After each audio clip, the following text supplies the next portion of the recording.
ಬೆಟ್ಟದಲ್ಲಿ ಚಾಮುಂಡೇಶ್ವರಿ ನೆಲೆಸಿದ ಕತೆ. ಚಾಮುಂಡಿ ಬೆಟ್ಟವು ಮೈಸೂರಿನ ಪೂರ್ವ ಭಾಗದಲ್ಲಿದ್ದು, ಸಾವಿರಾರು ವರ್ಷಗಳ ಹಿಂದೆ ಮಹಿಷಾಸುರ ಎಂಬ ರಾಕ್ಷಸ ದೇವಲೋಕ ಹಾಗೂ ಭೂಲೋಕದಲ್ಲಿ ಎಲ್ಲರಿಗೂ ಸಮಸ್ಯೆ ಉಂಟು ಮಾಡುತ್ತಿದ್ದ. ನನ್ನ ರಕ್ತ ನೆಲದ ಮೇಲೆ ಬಿದ್ದರೆ ನನ್ನಂತಹ 100 ರಾಕ್ಷಸರು ಹುಟ್ಟಬೇಕು ಎಂದು ತಪಸ್ಸು ಮಾಡಿ ಬ್ರಹ್ಮನಿಂದ ವರ ಪಡೆದಿರುತ್ತಾನೆ. ಆತನನ್ನು ಹೇಗಾದರೂ ಸಂಹಾರ ಮಾಡಬೇಕೆಂದು ದೇವತೆಗಳು ಬ್ರಹ್ಮ, ವಿಷ್ಣು, ಶಿವನ ಮೊರೆ ಹೋದರು.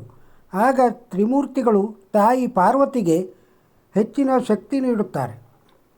ಪ್ರತಿ ಮೆಟ್ಟಿಲಿಗೂ ಪೂಜೆ ಮಾಡುವ ಭಕ್ತರು ಚಾಮುಂಡೇಶ್ವರಿಯ ಪಾರ್ವತಿಯ ಪ್ರತಿರೂಪ. ಬೆಟ್ಟದಲ್ಲಿ ಮಹಿಷಾಸುರನೊಂದಿಗೆ ಹೋರಾಡಿ ಆತನನ್ನು ಸಂಹರಿಸಿ ಜನರನ್ನು, ದೇವತೆಗಳನ್ನು ಕಾಪಾಡುತ್ತಾಳೆ.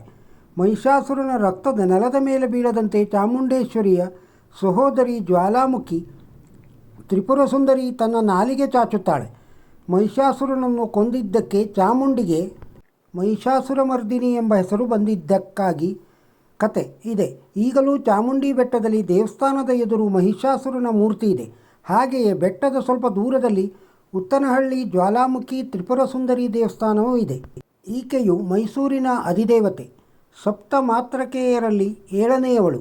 ಹಿಂದೂ ಧರ್ಮದಲ್ಲಿ ಚಾಮುಂಡೇಶ್ವರಿ ಪ್ರಬಲವಾದ ದೇವತೆ. ಚಾಮುಂಡಿ ಎಂದೊಡನೆ ಈಕೆ ಶಿಷ್ಟಪುರಾಣದ ವಿಶಿಷ್ಟ ಶಕ್ತಿ ದೇವತೆ.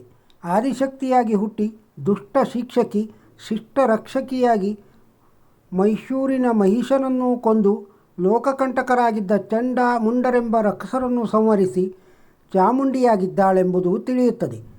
ಈಕೆ ಷೋಡಶಿ, ಅಂಬೆ, ಈಶ್ವರಿ, ಚಂಡಿ, ಕಾಳಿ, ಭಗವತಿ, ಮಹೇಶ್ವರಿ, ಮಹಾದೇವಿ, ತ್ರಿಪುರ ಸುಂದರಿ, ದುರ್ಗೆ ಮುಂತಾದ ಹಲವು ಹೆಸರುಗಳಿಂದ ಕರೆಯಲ್ಪಡುತ್ತಾಳೆ. ಚಾಮುಂಡಿ ಮಹಿಷಮಂಡಲವನ್ನು ತನ್ನ ಹಿಡಿತಕ್ಕೆ ತೆಗೆದುಕೊಂಡು ಮಹಾಬಲಗಿರಿಯ ಮೇಲೆ ನೆಲೆಗೊಂಡಿದ್ದಾಳೆ. ಚಾಮುಂಡಿ ಬೆಟ್ಟವು ಸಮುದ್ರ ಮಟ್ಟಕ್ಕಿಂತ ಸುಮಾರು 3489 ಅಡಿ ಎತ್ತರದಲ್ಲಿದೆ. ಮೈಸೂರಿನ ದೊಡ್ಡದೇವರಾಜ ಒಡೆಯರ್ ಅವರು ಬೆಟ್ಟವನ್ನೇರಲು ಬರುವ ಭಕ್ತಾದಿಗಳಿಗೆ ಅನುಕೂಲವಾಗಲೆಂದು 1101 ಮೆಟ್ಟಿಲನ್ನು ಕಟ್ಟಿಸಿ 700ನೇ ಮೆಟ್ಟಿಲ ಬಳಿ ಬೃಹತ್ ನಂದಿ ವಿಗ್ರಹವನ್ನು ಸ್ಥಾಪಿಸಿದ್ದಾರೆ. ಅಶ್ವಯುಜ ಶುಕ್ಲಪಕ್ಷದ ನವರಾತ್ರಿಯ ಸಮಯದಲ್ಲಿ ಭಾರತಾದ್ಯಂತ ಚಾಮುಂಡಿ ಆರಾಧನೆ ದುರ್ಗೆಯ ಹೆಸರಿನಲ್ಲಿ ಬಹಳ ವೈಭವಯುತವಾಗಿ ನಡೆಯುತ್ತದೆ. ನವರಾತ್ರಿ ದಿನಗಳಲ್ಲಿ ಅಷ್ಟಲಕ್ಷ್ಮಿಯರ, ಅಷ್ಟದುರ್ಗೆಯರ ಆರಾಧನೆಯನ್ನು ಚಾಮುಂಡಿ ಬೆಟ್ಟದಲ್ಲಿರುವ ದೇಗುಲದಲ್ಲಿ ಮಾಡಲಾಗುತ್ತದೆ.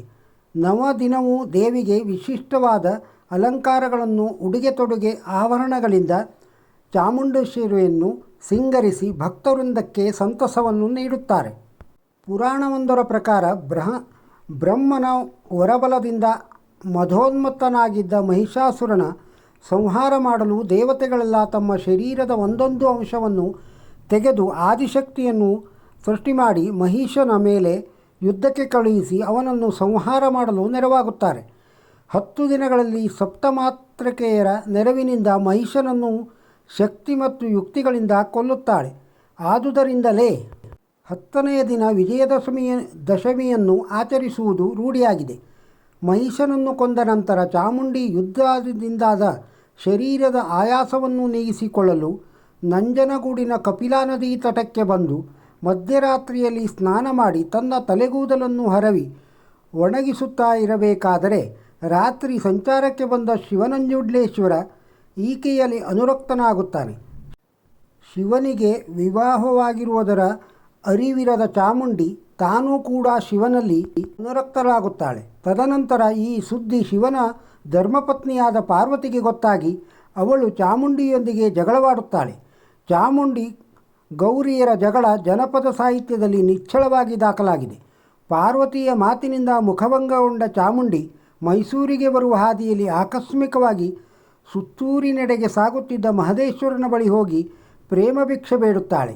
ಇದರಿಂದ ಕಂಗಾಲಾದ ಮಹದೇಶ್ವರ ಏನೊಂದು ಮಾತನಾಡದೆ ಚಾಮುಂಡಿಯಿಂದ ತಪ್ಪಿಸಿಕೊಳ್ಳಲು ಬಿರಬಿರನೆ ನಡೆದು ಹೋಗುತ್ತಾನೆ. ಪಟ್ಟು ಬಿಡದ ಚಾಮುಂಡಿಯು ಆತನನ್ನು ಹಿಂಬಾಲಿಸಿದಾಗ ಮಹದೇಶ್ವರ ಆಕೆಯಿಂದ ತಪ್ಪಿಸಿಕೊಳ್ಳಲು 77 ಮಲೆಯಲ್ಲಿ ನೆಲೆಸಿದನಂತೆ. ನಂತರ ಚಾಮುಂಡಿ ಬೆಟ್ಟದ ಮೇಲೆ ನೆಲೆಸಿದಳಂತೆ. ಇವಳನ್ನು ಸಿಂಹವಾಹಿನಿ ಎಂದು ಪುರಾಣಗಳಲ್ಲಿ ಬಣ್ಣಿಸಲಾಗಿದೆ. ಜನಪದ ಕಥೆಯ ಪ್ರಕಾರ ಚಾಮುಂಡಿ ಉಜ್ಜಯಿನಿ ದೇಶದ ಬಿಜ್ಜಳರಾಯನ ಕಿರಿಯ ಮಗಳು. ಚಾಮುಂಡಿಯ ಅಕ್ಕ ಉರಿಮಸಣಿ ಸೇರಿದಂತೆ ಒಟ್ಟು 7 ಜನ ಅಕ್ಕ ತಂಗಿಯರು. ಇವರು ಕಾರಣಾಂತರಗಳಿಂದ ಪರಸ್ಪರ ಜಗಳ ಕಾದು ಮನೆ ಬಿಟ್ಟು ಪರಿತ್ಯಕ್ತೆಯರಾಗುತ್ತಾರೆ. ಇವರೆಲ್ಲ ಉತ್ತರ ಪ್ರದೇಶದಿಂದ ಹೊರಟು ದಕ್ಷಿಣ ಪ್ರಾಂತ್ಯದ ಭಿನ್ನ ಭಿನ್ನ ಸ್ಥಳಗಳಲ್ಲಿ ನೆಲೆ ಕಂಡುಕೊಳ್ಳುತ್ತಾರೆ.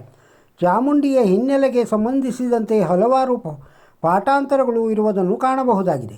ಮತ್ತೊಂದು ಕಥೆಯ ಪ್ರಕಾರ ಚಾಮುಂಡಿ ಚಾಮರಾಯನ ಮಗಳು. ಈಕೆಗೆ ಕಿಚುಕುಚು ಮಾರಿ ಎಂಬ ಸಹೋದರಿ, ಮಹದೇಶ್ವರ ಮತ್ತು ಬ್ರಹ್ಮೇಶ್ವರ ಎಂಬ ಸೋದರರಿರುತ್ತಾರೆ. ಅನ್ಯ ಕಾರಣ ನಿಮಿತ್ತ ಈ 4ರು ಮನೆ ಬಿಟ್ಟು ಹೊರಬರುವಾಗ ಮಾರ್ಟಳ್ಳಿಯ ಹತ್ತಿರವಿರುವ ಸುಳ್ವಾಡಿ ಎಂಬ ಊರಲ್ಲಿ ಲಂಬಾಣಿ ಜನಾಂಗದವರು ಮಾಂಸದಡುಗೆ ಮಾಡುತ್ತಿರುವುದನ್ನು ಕಂಡ ಕಿಚುಕುಚು ಮಾರಿಯ ಬಾಯಲ್ಲಿ ನೀರೂರಿ ಬಿಡುತ್ತದೆ.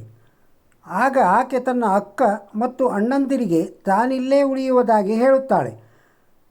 ಅದಕ್ಕವರು ಸಮ್ಮತಿಸುತ್ತಾರೆ. ಸುಮಾರು 1 ಮೈಲಿ ದೂರ ಬಂದಾಗ ಮಹದೇಶ್ವರ ತಮ್ಮನಾದ ಬ್ರಹ್ಮೇಶ್ವರನಿಗೆ ನೀನು ತಂಗಿಯ ರಕ್ಷಣೆಗಾಗಿ ಇಲ್ಲೇ ಉಳಿದಂತೆ ಆದೇಶಿಸುತ್ತಾನೆ.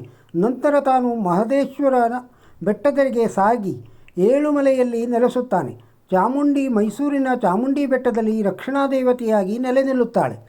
ಪುರಾಣಗಳು ಜಾನಪದ ಏನೇ ಹೇಳಿದರೂ ಚಾಮುಂಡಿ ದೇವಿ ನಮ್ಮೆಲ್ಲರ ನಾಡದೇವತೆಯಾಗಿ ನಮ್ಮ ರಕ್ಷಣೆಗಾಗಿ ನಿಂತಿದ್ದಾಳೆ. ಹಾಗಾಗಿ ಈಕೆಯ ವರ್ಧಂತಿಯ ಪ್ರಯುಕ್ತ ದೇವಿಯ ಬಳಿ ನಮ್ಮನ್ನು ಕಾಪಾಡು ತಾಯಿ ಎಂದು ಕೇಳುತ್ತಾ ಆಕೆಯನ್ನು ನಮಿಸೋಣ. ಈ ವಿಡಿಯೋ ಇಷ್ಟವಾಗಿದ್ದರೆ ಒಂದು ಲೈಕ್ ಕೊಡಿ ಹಾಗೂ ನಮ್ಮ ಚಾನಲ್ಗೆ ಸಬ್ಸ್ಕ್ರೈಬ್ ಆಗದೇ ಇದ್ದರೆ ಸಬ್ಸ್ಕ್ರೈಬ್ ಆಗಿ. ಮತ್ತೊಂದು ವಿಡಿಯೋದೊಂದಿಗೆ ಸಿಗೋಣ. ನಮಸ್ಕಾರ.